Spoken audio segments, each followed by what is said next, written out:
So, hello everybody. This is me, Dr. Deepa Rawat, once again after a very long time, but with a very, very important aphorism, that is aphorism 26, जो exact quote करके भी कई बार पूछते हैं and ये दोनों ही point of view से इम्पोर्टेंट है, whether you are writing exams for your university और you are going to write your AIA PGET or any other entrance exam.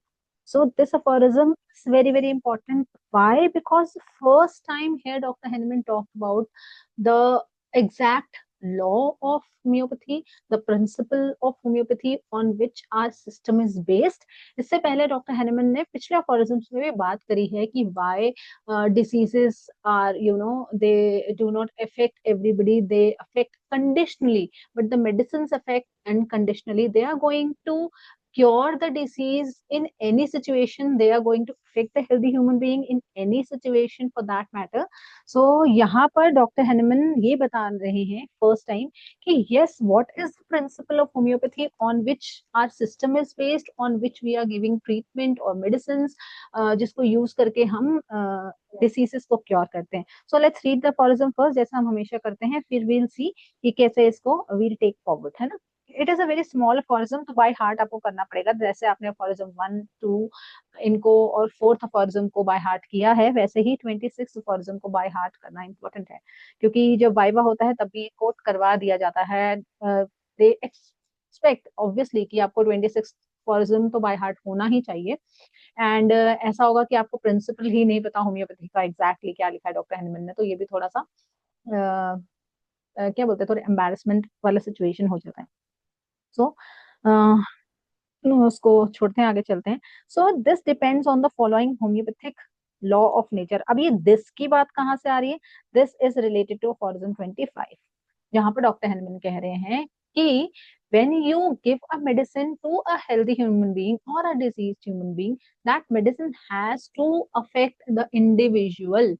ठीक है, बट अगर आप डिसीज की बात करते हो या फिर सिम्टम्स की बात करते हो, वायरसेस या फिर बैक्टीरियल जो हम बोलते हैं कि कॉजेज हैं डिसीजेस के या कोई इन्फेक्शन के, वो अफेक्ट करेंगे कंडीशनली. जब वैसे सिचुएशन प्रोड्यूस होगी, जिस कंडीशन में, जिस टेम्परेचर में, जिस एनवायरमेंट में एक फंगस, एक बैक्टीरिया ग्रो कर सकता है, वैसे सिचुएशन प्रोड्यूस होनी चाहिए, तभी वो ग्रो करेगा, तभी वो आपके अंदर मल्टीप्लाई करेगा और तभी वो सिम्टम प्रोड्यूस करेगा. But when we talk about diseases, when we talk about medicine, they are going to act unconditionally. किसी भी सिचुएशन में वो करने ही वाली है एक्शन. इसीलिए तो हमको प्रूविंग मिल जाती है, क्योंकि कोई सिचुएशन नहीं चाहिए मेडिसिन को एक्ट करने की. आपने रिपीटेडली डोजेस दिए और सिम्टम प्रोड्यूस हो रहे हैं उस हेल्दी ह्यूमन बीइंग में, और वो फिर आप एक प्रूवर की जगह वो प्रूवर की तरह वो सिम्टम्स लिख लिख के दे रहा है.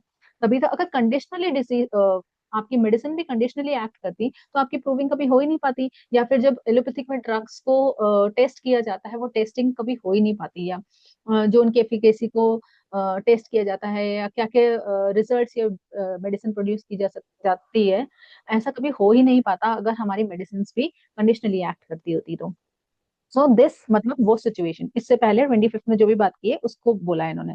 तो ये सिचुएशन किस पे डिपेंड करती है? हमारे होम्योपैथिक लॉ ऑफ नेचर पे डिपेंड करती है. ठीक है, which was sometimes indeed vaguely surmised but not hitherto fully recognized. पूरी कभी कभी इसको थोड़ा थोड़ा देखा गया है, समझा गया है, बट पूरी तरह से इसको रिकॉग्नाइज नहीं किया गया था अभी तक. डॉक्टर हैनमन ने कई बार पहले भी जो सिमिलिया का है, वो हिपोक्रेट्स ने काफी बार बताया, और भी फिजिशियंस रहे हैं जिन्होंने थोड़ा थोड़ा इसको जाना या समझा या थोड़ी थोड़ी इसके बारे में बात करी, बट फुल्ली रिकॉग्नाइज कभी भी नहीं हुआ. Doctor Hahnemann was the first person, was the first doctor physician जिन्होंने इसको फुल्ली एक लॉ की तरह देखा, इसको रिकॉग्नाइज किया, इसको एड्रेस किया और इसको समझाया लोगों को. To which is due every real cure and has ever taken place. ठीक है, इसी से हर क्योर हुआ है, हो रहा है नेचर में, और ये नेचर का लॉ है. और होम्योपैथिक लॉ कहाँ से आया है? It is a nature's law. So ये लॉ एक्चुअली है क्या, ये इंपॉर्टेंट है आपके लिए. ये वाला paragraph it is not important, but this paragraph is very very important. You have to go through this paragraph by heart, इसको करना है. यही है हमारा law. The weaker dynamic affection is permanently extinguished in the living organism by the strong one. This is the first line. क्या है? Weaker dynamic affection permanently extinguished हो जाता है जब उसके ऊपर एक स्ट्रॉन्ग फोर्स आ जाती है. ठीक है, जैसे अब मान लो आपके घर के बाहर एक बल्ब लगा हुआ है, रात को कोई अंधेरा था, कोई उजाला नहीं था, तो वो बल्ब जल रहा है तो आपको पता चल रहा है कि हाँ ये रोशनी दिख रही है। But when the sun arises, जब सन राइज होता है, सनलाइट आती है, तो वो लाइट आपको बहुत फीकी दिखती है या दिखती ही नहीं है, उसका पता ही नहीं चलता कि वो जल रही है या नहीं जल रही। सो अब हमारा स्ट्रॉन्गर डायनेमिक अफेक्शन आ गया और वीकर डायनेमिक अफेक्शन। तो तब क्या होगा, वो जो स्मॉलर वाला है या वीकर वाला है परमानेंटली एक्सटिंग्विश्ड हो जाता है। इफ द लेटर यानी कि जो स्ट्रोंगर वन है, vice difference in kind is very similar to the former in its manifestation. Kind different हो सकता है बट सिमिलर होना चाहिए। मतलब जैसे सूरज की रोशनी वो नेचुरल लाइट है और हमने जो बल्ब लगाया है वो आर्टिफिशियल लाइट है, बट दोनों की सिमिलैरिटी क्या है, वो मतलब जो उसका मैनिफेस्टेशन है, जिस तरह से वो हमको दिखाई दे रहा है वो कैसा है, दोनों ही लाइट प्रोड्यूस कर रही है। ऐसी चीज होनी चाहिए, तभी एक्सटिंग्विश करेगा स्ट्रॉन्ग वाला क्या बोलते हैं वीक वाले को। अगर आप लाइट की जगह नॉइस को कन्वर्ट करो, नॉइस को देखोगे कि वह जो सनलाइट है वो हमारे जो ट्रैफिक के नॉइसेस हैं या फिर जो हमारे म्यूजिक का नॉइस है उसको खत्म करने वाला है, उसको एक्सटिंग्विश करने वाला है, उसको दबाने वाला है, उस वो नहीं, नॉइस नहीं नजर आएगा लाइट के सामने, तो ऐसा नहीं होने वाला। ठीक है, चाहे उसका काइंड डिफरेंट हो but the manifestation should be similar, है ना, तभी वो एक्ट करने वाला है।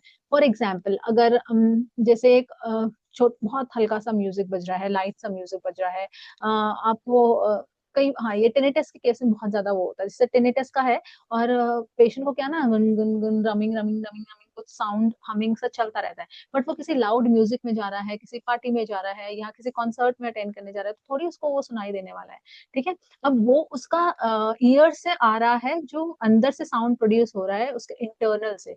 अब जो साउंड उसको सुनाई दे रहा है वो बाहर का साउंड है, वो आर्टिफिशियल साउंड है, लेकिन दोनों का काइंड डिफरेंट है but the similarity in the manifestation, ये भी साउंड है वो भी साउंड है, ऐसा ही होना चाहिए, तभी this nature's law will work. ऐसा नहीं है कि वो दोनों का मैनिफेस्टेशन ही अलग अलग हो। जैसे अगर आपको एक हेल्दी ह्यूमन बीइंग पे ड्रग प्रूफ करनी है और उसी ड्रग को आपको, जस्ट सेकेंड, उसी ड्रग को आपको देना है एक, ऐसे इंडिविजुअल में जिसमें उस तरह के सिम्टम आ रहे हैं, तभी वो ड्रग काम करने वाली है। अगर आपने हेडेक वाला ड्रग, ठीक है, किसी पेट दर्द वाले पेशेंट को दे दिया तो वैसे भी काम करने वाला नहीं है। तो ये तभी काम करेगा जब, ये नेचर लॉ तभी काम करने वाला है जब ये सिमिलर होगी मैनिफेस्टेशन में, चाहे काइंड डिफरेंट भी हो, डिफरेंट वेराइटी हो, टाइप्स डिफरेंट हो, उससे कोई फर्क नहीं पड़ता।